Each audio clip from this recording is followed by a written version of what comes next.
Welcome, ladies and gentlemen. I hope you're all doing well. And today, my friends, we're back with a showdown between my Holy Roman Empire and the Mongols here of Smash Fill. So we are going to be going for a very standard opening here. We do have the old prelate coming out, and that will give you a very huge food boom. So if you guys haven't seen the prelate before, essentially what he does is he motivates nearby workers to gather 40% faster and also carry 40% more resources. And this is pretty much the standard opening for most HRE players, at least in my experience of seeing tournaments and things like that. Now for the Mongols up to the northwest, they are going to be going for an early barracks here. So you'll be seeing that in just a moment. But here he's going to be opening with the OVO, very, very standard to get that early stone going. Therefore, you can get the double production, very strong indeed. We are going to be facing the dreaded Tower Rush. So as far as my kind of plans here, I do see I have a very nice kind of economic setup back here, right? I have my forest, I have the gold mine here, and I do also have the berry bushes. So for example, if I am going to be dropping a fat Aachen Chapel right here, it is going to be hitting all three of my primary resources that I really need to be getting into the Castle Age and get that fast Regnitz Cathedral online.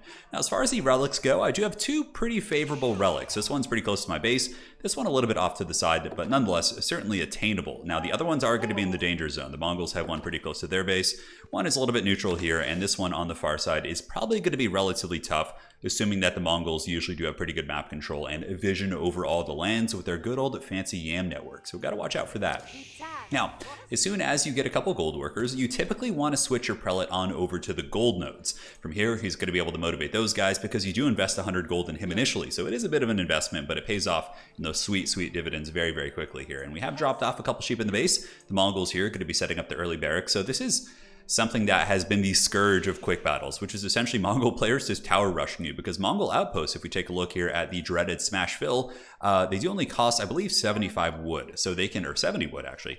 So normal outposts cost 100. Mongols can do that very, very cheap and put a ton of Dark Age pressure on you, and they can kind of tech behind it, honestly, if they kind of plan accordingly, especially if they are able to get some shutdowns. So very, very nervous about that. Now back in the base, we are going to be setting up some lumber, because obviously at tier 2, we're going to be wanting either a stables for Grand Theft Venison, maybe a barracks if there's going to be some early pressure to get some men-at-arms. There's lots of things we want to be doing, right? And of course an outpost, right? Sometimes there's going to be times, especially for your gold, where you need to kind of protect that with an outpost if the Mongols are going to be cheesing here. So I kind of expected a little bit of funny business. The past, I would say 3 or 4 games I played on ladder tonight were maybe like 2 of them were against Mongols, and in one of those games I was tower rushed, and the other one it was a very, very heavy kind of Castle Age push, which is, you know, one of the more common tactics. But this has been making kind of an appearance, and you guys will be seeing how truly foul it can be here in this game. So here we have the Mongol Spearman hustling down. That one guy's got a pretty badass top knot. Looks like he's running through the berry bushes like an absolute champion. And I do scout this in just a second. So taking a look at my perspective, we are going to be seeing those bad boys running across the map here. I do scout them. Very, very fortunate. If I didn't see those guys, I would not be as well prepared, even though, you know, my preparation is still not going to be perfect. So back at the base, my old scout running about, I do spot his villager. So this is like the biggest tell. I usually go double scouts these days, especially against Mongols. I mean, even if Mongols do not go for early spears, you can get your 2 scouts and pressure the OVO with torches and force them to either repair or do something else like this. So the Khan also came in the back here, and this was like a huge, huge like red flag. I was like, wait a second, that villager is getting a little bit too danger close to my gold here. So in response, this is what I typically like to do, is set up an outpost here. And this position is actually good for me. The gold's in a safe spot. Now, if it were like Arabia and we're out front, it would be much harder to protect. But back here, I am able to kind of get a nice little defensive position.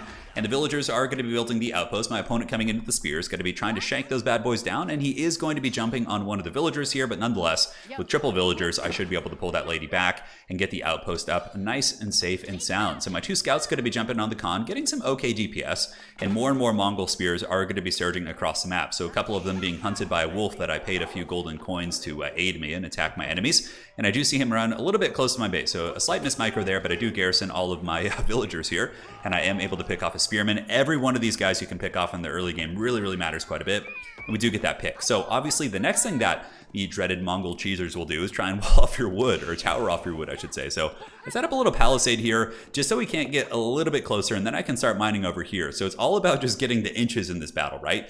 And his scout here just barely got away. I was so bummed about that because he had all these sheep right here, right? So I was like, oh, give me the sheep, give them to me. This is going to help me survive the pressure, because otherwise, with this constant pressure he's putting on, he's going to kind of encage me, right? So yes, I can work with the primary resources of my base, but eventually I'm going to need to go out for food. So if he walls off these berry bushes, walls off my deer camps down here, there's lots of scary stuff that he could be doing. Now, he is going to be switching to a little bit of gold, I think. Let's check.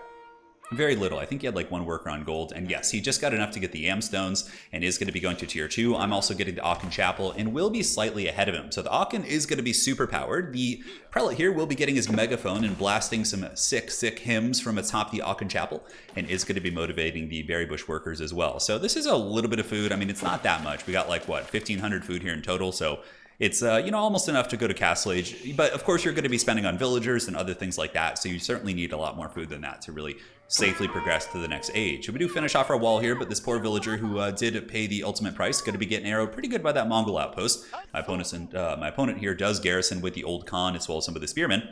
And now the old spears are going to be rotating about, maybe looking for other angles to harass my base, but we are tier 2, and the prelate is going to be jumping in the chapel, and now we're going to be trying to get on whatever food we can. So here you can see the villager legion going to be setting up a barracks. I figured let's get some men-at-arms. I don't know how aggressive he's being.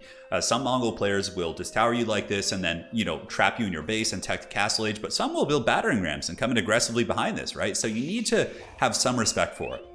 So moving out here, my scouts are able to kind of see another tower coming up, going to be blocking berry bushes and also extending his Yam network, right? So he's got Yam here, and that is going to be making him able to kind of encircle my base even quicker. And he has reached the feudal age.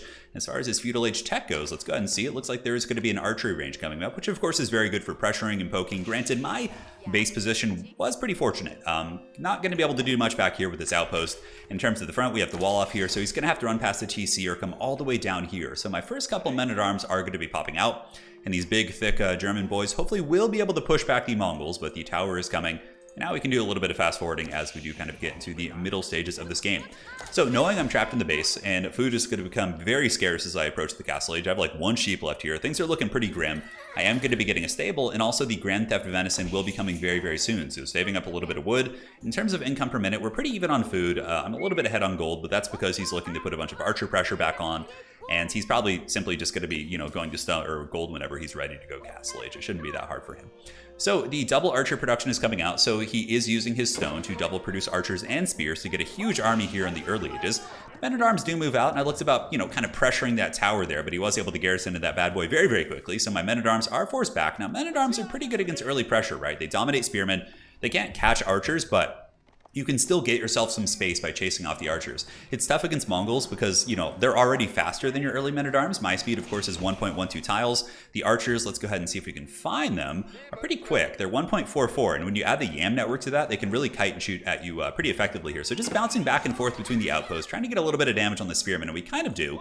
Still torching this down, but my opponent really is pouring the pressure on. There's going to be more spears, more bows coming, and some sweet bread. Probably is going to be butter. The men-at-arms could, of course, fight these guys pretty well, but we don't want to be giving them free damage, so we'll be pulling back here in just a second after getting peppered by that tower pretty efficiently. So, professional scouts coming out, very, very defensive here, just trying to get what I can. Wise play by my opponent, though, setting up an outpost here to deny my deer camps, and now the old scouts are moving down to try and torch this a little bit. He's got 2 guys garrisoned. Scouts do regenerate, so they can kind of endure this tower fire a little bit. Men-at-arms also pushing down and just trying to clear out these deer camps because there were 2 side by side. We got one here on the southwest of the map, one right here, and I certainly want that pretty badly, but he's got a mean force. I mean, my men-at-arms, of course, are quite meaty and armored, but, you know, even if it's only, what, like 3 damage or 2 damage coming in, like, that still does add up when there's 4 of these bad boys, so shoot me down, my scouts are forced back. You can see the first of the venison are being brought to the base, and I did see kind of a glaring vulnerability right here, of course, so another outpost is going to be coming up, because this is where the Grand Theft Venison will be getting dropped off, the deer, so I'm going to need that spot quite bad, and yeah, food is getting really, really dire at this point, guys, and I'm really kind of slowed down as it pertains to the Castle Age, but again, my opponent isn't really mining too much gold. He's just got started on gold towards his Castle Age right now, and now he's going to be going for the deer camp up here, which, you know, I had a little scheme of my own. I was like, all right, you've been harassing me all game and giving me the business. Now it's time for me to go exact some vengeance, so these scouts will be heading up to the north, and they are going to be trying to grab this deer camp, so we'll see what we can do. That's going to be a pretty big denial. I mean, looking at the Mongols' food, looking around, that is their only food source right now. They've transitioned all their food workers, all 11 of them here, and they're going to be losing most of these deer. So you can see here we poke in, the villagers are going to be attacking. It was really funny. My opponent in this game, we were both chatting a little bit during the game, and he just was like, LOL, when I came in and grabbed all these. I think he knew it was like some karmic vengeance for all the tower rushing he was doing. Nonetheless, we get all of these sweet, sweet deer. Looks like we left one, but that really is going to kind of slow down my opponent's Castle Age. Otherwise, if we look at his current resources, he's getting a little bit dangerous in the food department, right? 1,100 and 300. The Mongols' Castle Age is coming pretty quick, but that is going to buy me a little bit of time. because my food is hurting bad. You can see here I'm having to set up farms out of desperation. There's like one deer in the base. Essentially, I pulled these workers to get on lumber to try and build some farms. It's pretty tight. It's slim pickings, as they say. I have a pretty legendary story about the slim pickings lady. You guys are going to have to ask me on my next stream. I'll share it all with you. But here we have the outpost still kind of sieging. Some Mongol players will use their stone to get the arrow slits just to get constant damage and poke on your lumber line. But here we do finally get the deer back, and we set up some Aachen Chapel farms. So all of these farms are going to be motivated by the Jesus, which means they are going to be getting 40% faster gathering rate and 40% more drop off per payload here. So here he garrisons the tower once again, shooting at my house and being very, very annoying there. Now down here, I am able to get the other deer camp. So my boys were able to take out one of the outposts. The Mongols amassing a pretty decent army, but basically look at the epic slow-mo here as the men-at-arms try and chase down these archers. Not going to be able to catch them, that is for sure, and they will be scooting and shooting and getting good damage, but I needed those deer really bad, so somebody had to be sacrificed for the gods here, and that is allowing me to get a lot of food, which will carry me into the later stages of the game. In terms of points, my opponent a little bit ahead, but Mongols can be buggy with points if they relocate their buildings. What happens is when they place a building and then pack it up and set it up down somewhere else, essentially what happens is it counts as like another building having been built in the score system. So I don't know if he's packed up too much, so I think this is actually a pretty accurate representation of the score. He's setting at a pretty good food count, but we did slow him down a little bit. I believe the step readout is coming very, very soon, which is probably one of the best landmarks the Mongols have. There was a little bit of time where the Kurultai was making a bit of an appearance, where essentially Mongol players would get that and do these big combat pushes, get the 20% damage bonus in conjunction with healing. Crazy good. But I do think that the step readout is just so much more sustainable and really does some work. Now, we do have some secret agent berry bushes over here. So I did send some villagers during the first initial raids up to the side of the map, and I was like, let's just hope that he doesn't scout this and get these berry bushes. And plus, there was also a relic here. So I was like, let's try and get some control there and see what we can do. So setting up a blacksmith, I will be getting the iron undermesh as well as the attack upgrades because he's got mostly archers. And we'll also be getting the marching drills. That's kind of our game plan. 10% speed might not seem like a lot, but when you're chasing a very fast Mongol army, like every foot that you can cover a little bit quicker does count. And the deer are being dropped off. We also have villagers who are motivated by the Aachen getting those resources. And our income per minute should be crushing our opponent right here in terms of food right now. We're at about 1,000 food a minute. His food has been heavily diminished. Granted, he is going Castle Age pretty far ahead of me, and his food source is berry bushes right now. But, not terribly significant there. So archers coming around the bend, and in a little bit of a panic response here, I do try and set up my own wooden walls. But my opponent sees this, his archers are going to be stopping this. So I will be paying the price as the men-at-arms have to waddle all the way back across. No marching drills quite yet, but they are about to get the iron undermesh, which will give them 4 ranged armor. Therefore, the archers will be hitting them for 1 damage a pop, which is really, really big. I mean, having the damage essentially that they do, right? But my opponent's got a pretty good contain, and obviously my next plan in this game is to try and get the Regnitz Cathedral online to get enough gold to keep up with the step readout, and that's pretty much what you need to be doing with the Holy Roman Empire. Nonetheless, not going to be easy. Not going to be easy. He's got a nice contain. He's got scouts here. He does have an outpost down here. I got the last of those venisons at the deer camp. I think there was a couple deer left. There was like 1 right here and like 1 or 2 over here. And finally, we can go to the Castle Age and try and catch up because my opponent is very, very close to Castle Age. And I do see it in just a second. So going into the Castle Age here, Mongol's going to be getting the step readout and collecting quite a bit of gold, giving them that sweet, sweet 50%. Looks like he's moving it up here to this node. And on the backside of the base, the archers and the Khan just kind of encircling me, making sure I can't get my prelates preloaded.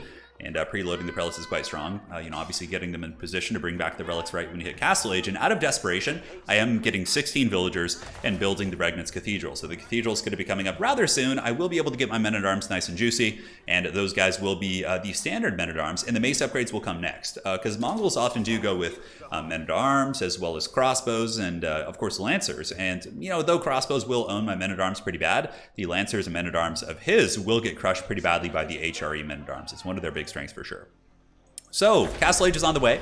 We did preemptively build a couple prelates, so one prelate is going to be waddling out this way, the other one going to be going up to the northwest to try and grab this, and now my men-at-arms are going to be torching the outpost and moving up, and we do have the upgrade coming, if I'm not mistaken, for the standard men-at-arms.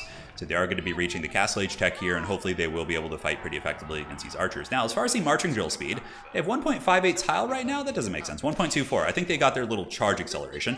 We have the scouts here as well, just a little bit of extra meat in the army, and we are going to be chasing down the archers, and hopefully the men-at-arms will be able to get a couple picks. And mainly I was just trying to push him off the relics here, but he's got more and more troops coming in. So he's got some basic archers up in the high ground, more archers, more spears, a pretty big critical mass. But again, I think the men-at-arms should be able to trade pretty effectively, especially now that we do have the armor upgrade, and they are Castle Age men-at-arms against essentially Feudal Age tier units. These are just hardened spearmen, right? So the scouts here might have been a little bit of a mistake, but I did want to have them as a meat shield, so I think it was kind of paying off because the men-at-arms hadn't been taking much damage.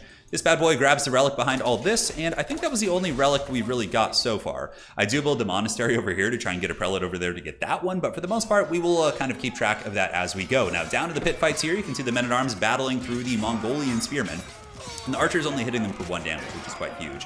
So that's a huge win for us, and we are able to push back the Mongolian army, and they are going to be running up the hill as the big HRE force continues to collapse on my opponent. Now here the deer stones are going to be set up. No, that's actually a Gare. I don't know why the icon looks so big on the minimap, but yeah, very, very good trade for us. We're able to get pretty good value. Granted, my opponent's still well ahead on score, but again, I think part of that is due to the packing and unpacking here. Income per minute, he's crushing me on gold. Obviously, the step redot has kicked in, but our food economy is much more sustainable than his.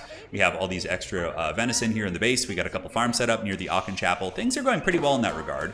And now the boys continuing to push, but I got to be careful. He's going to start getting heavier troops like Lancers. I don't have the mace upgrade yet, so I'm not going to be able to trade effectively against these. And I would imagine if he knows what he's up to, he's going to be getting crossbowmen. So yes, crossbowmen coming out from both archery ranges and big, thick Lancers getting to ride down the boys here. We'll hopefully be able to survive and get away. So this Gare will be taking a little bit of torch damage. This is nice. Once again, the Mongols are in a little bit of a precarious situation as it pertains to the food here on the map. The Bregnitz Cathedral does have 1 relic, certainly better than none. And knowing that I can't just have men-at-arms in my army, and he's going to be getting Lancers and men of his own, we need to get some archery ranges. Unfortunately, a little bit of a raid. He did have some Lancers down in the southwest corner of the map, and those guys going to be running up into the base, and my poor villagers going to be getting hunted down by the Lancers, although we do have a couple crossbows here helping. We are going to be losing that prelate, and the mace boys are fighting pretty hard, but that prelate will be going down, losing 100 gold. And my villagers, I basically pulled. I didn't even want them to get close to those guys, and I did have my troops coming back from the north here, so they are going to be running back. And my plan this entire game, and typically the very meta way to play the Holy Romans, is to go super fast Imperial Age, right, with the Palace of Swabia.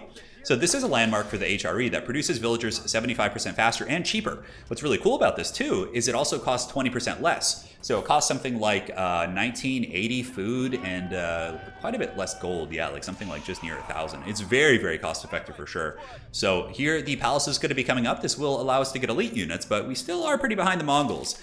They have been able to deny us relics. This entire time we've been trying to grab relics. I sent a prelate up here. I'm pretty sure he got taken out. And the other one over here in the west was able to get that. So I have a semi-operational, I have a half-mast Bregnitz Cathedral, which is good. It's still 600 gold a minute. It's not going to be enough to really sustain everything, but it is good and will help me keep up the Mongols here. As you can see, the gold per minute is starting to equalize a little bit. Now, the men-at-arms and crossbows going to be surging up the middle. Obviously, I just can't sit here all day. I'm going to be going to try and secure this relic here, as I do have another prelate coming out of the base. Got to try and grab this from my opponent here, just cackling all the way to the bank as his shaman is going to be grabbing that relic here. And the boys are hunting him. Are they going to get him? He's very quick. The Wololo does come down in response. But these guys got mad faith, and they are not going to be persuaded by that shaman and his wild ways. So here are the Mongol army, a little bit out of position, but it's not their entire army. And of course, my army is very slow and chunky. And here comes the real meat, just a ton of Lancers. It's going to be a very, very heavy-duty fight.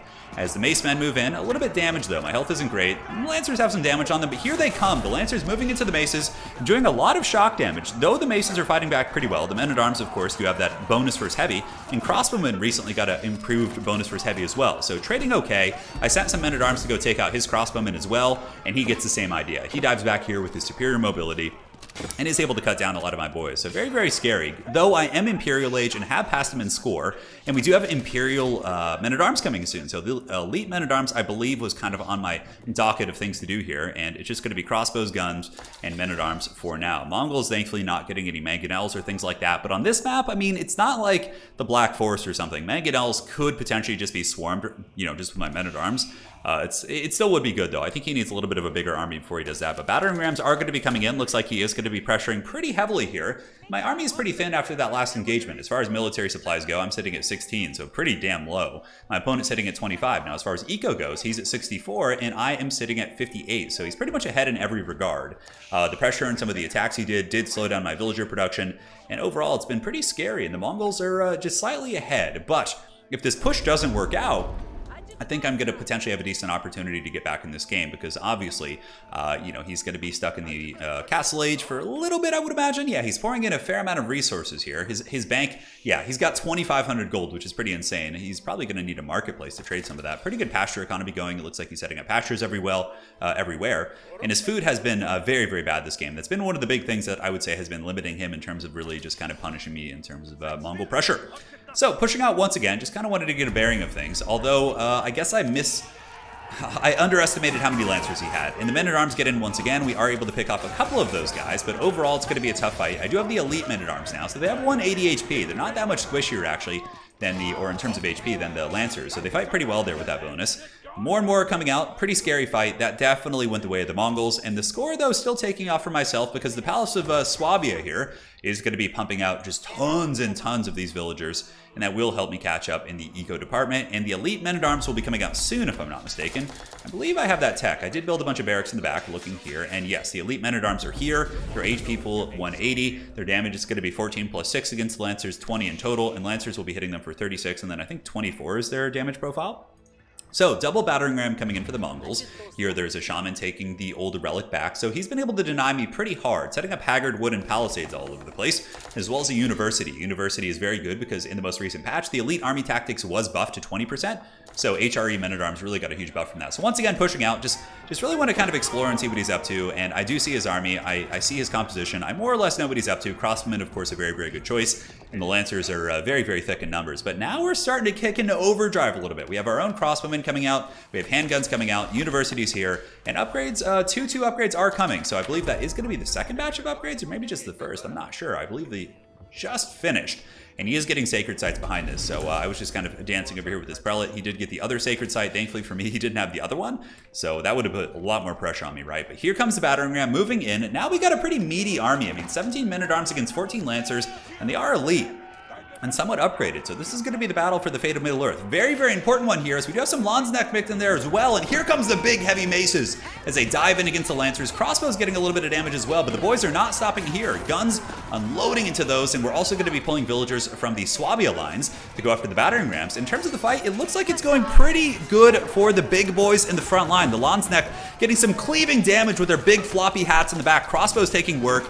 And at that point, my opponent's army get wiped, and he did GG out of the game. We took out the battering rams, his entire army got crushed.